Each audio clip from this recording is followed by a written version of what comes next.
Hello everyone, it's Carrie and welcome back to my channel.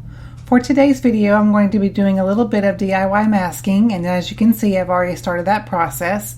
I'm going to be using this stamp set here from Catherine Puller called Scatter Sunshine, and I'm also going to be using some both distressed oxide inks as well as the Catherine Puller mini inks. So to start off my card, I'm going to go ahead and ink up my cardstock here. This is a piece of white cardstock that I love. In particular, it's the Paper Tray Ink Stamper Select White, and I'm going to start out by creating my sun here, and I have masked that off, as you can see, just individually, just various kind of like sun rays. So I'm going to start off with Squeezed Lemonade as my lightest color, and then I'm going to move on to a little bit of a darker yellow, and that's going to be Mustard Seed.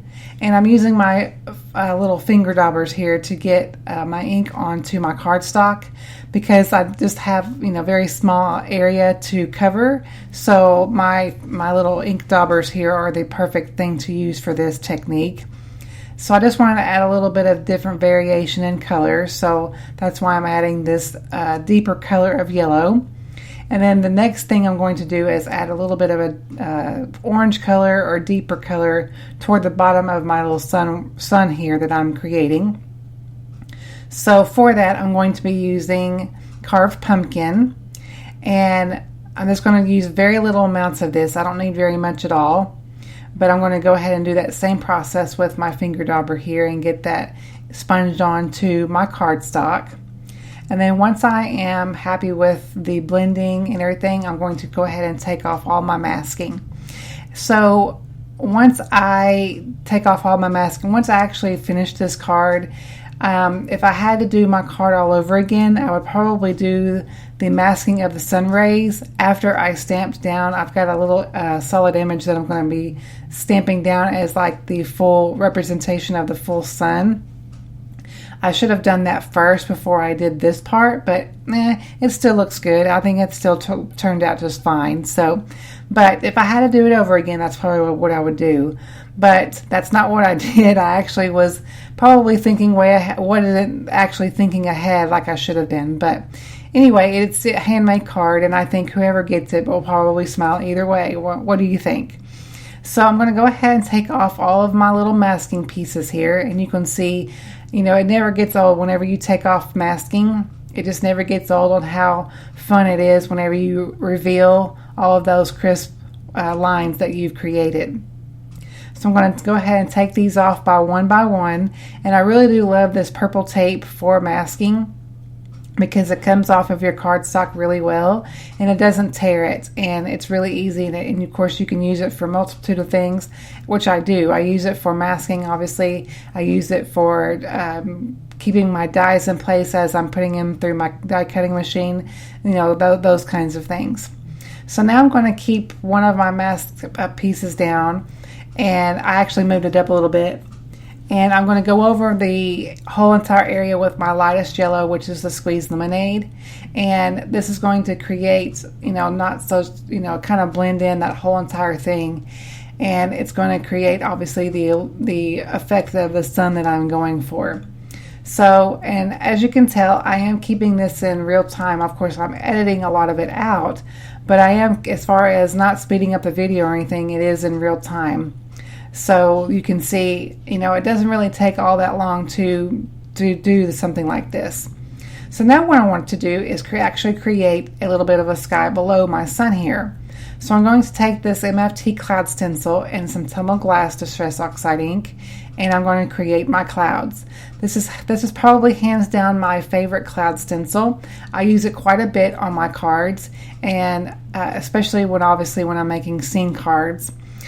And I just love the simplicity. I know that there's another MFT stencil that's like this, that's got a little bit of smaller scallops, but I just love the one that I have, and it really does get a lot of use in my craft room, especially whenever, like I said, when I'm doing scene cards. So all I'm doing is taking a very light amount of ink here. I'm just barely tapping the sponge dauber to my ink pad, and I'm just kind of swiping on the color, kind of swift, going onto the stencil and moving off of it really in a quick motion. And it's going to create those that scalloped edge that I want to obviously create my clouds. And I want to go all the way down my cardstock here. I do wind up cutting down my piece of cardstock here with a die from Hero Arts. It's one of the infinity rectangle dies, but I'll go ahead. I didn't obviously know that I was going to do that. Like I said, I didn't think all the way through how I was doing this card. It literally was, I turned on the camera and I kind of had this little idea in mind and I just went with it. So this is where I go ahead and stamp down that solid image. This comes from that Scattered Sunshine stamp set from Catherine Puller.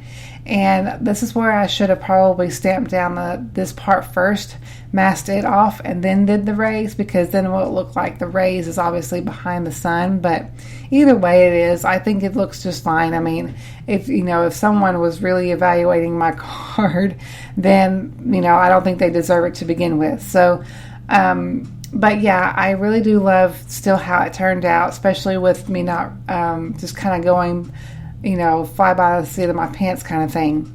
So I want to go ahead and make sure that my cardstock, since I did stamp this down twice and the ink that I use is the pigment ink, I want to make sure that my cardstock is really good and dry first before I go ahead and use another like pigment ink, which is the VersaFine Onyx Black ink.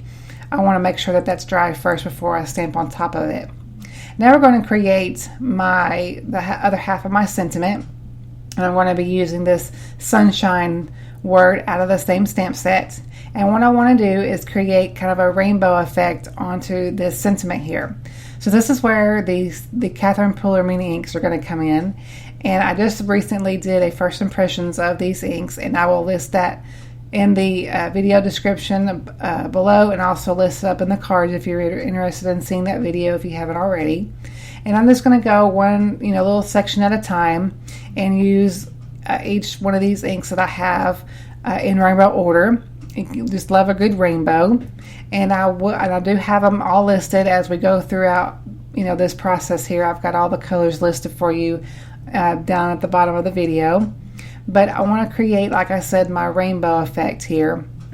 It seems like lately that rainbows are really all the thing, and I know that this month is dedicated for rainbows for the LGBT community, and I understand that, but just as a whole, I love rainbows because they're happy and they're really colorful, and I love them in particular because of especially my time when I went on my craft retreat last September.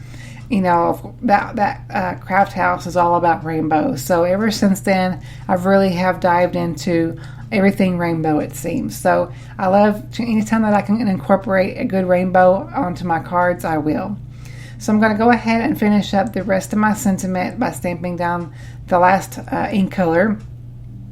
And I just love the way, this little rainbow came out. And I just love all these colors of these little mini ink that I bought. So once I have all of that stamped down, I'm going to go ahead and mount this onto my card base. And what I'm going to do is actually pop this whole thing up. But before I do that, I'm going to actually add a little bit more detail to my card by adding some pattern paper. This comes from the Lawn Fawn 6x6 Really Rainbow Pad. And just to make it easier, instead of me having to like get another die out or anything like that, I'm just going to simply add some tape runner onto my A2 size card base here. And I'm just going to add it all to all four edges, and then a little bit in the middle, and then I'm just going to add that pattern paper straight down onto my card, and then just line it up. And all I have to do is just turn it over, get my scissors out here, and then just cut around it. And I never really had to get a die out or anything like that. So I like doing this every once in a while because it kind of saves me time, like I said, on getting a die out, or you can even cut this down obviously with your paper trimmer, but this is just as easy just to do this for me as well. So once I have all of this trimmed out, I am going to go ahead and add some foam adhesive on the back of my main piece. And I want to make sure that I do use quite a bit of foam tape, because obviously if I do put this through the mail, I don't want it to collapse. And so once I am finished, I added just a little bit of sparkle to my sentiment there and a little bit to the sun rays off camera. As you can see, all that beautiful sparkle and shine. I just love it. Thank you all so much for watching my channel today. I truly appreciate it, and I will catch you all in the next video very, very soon.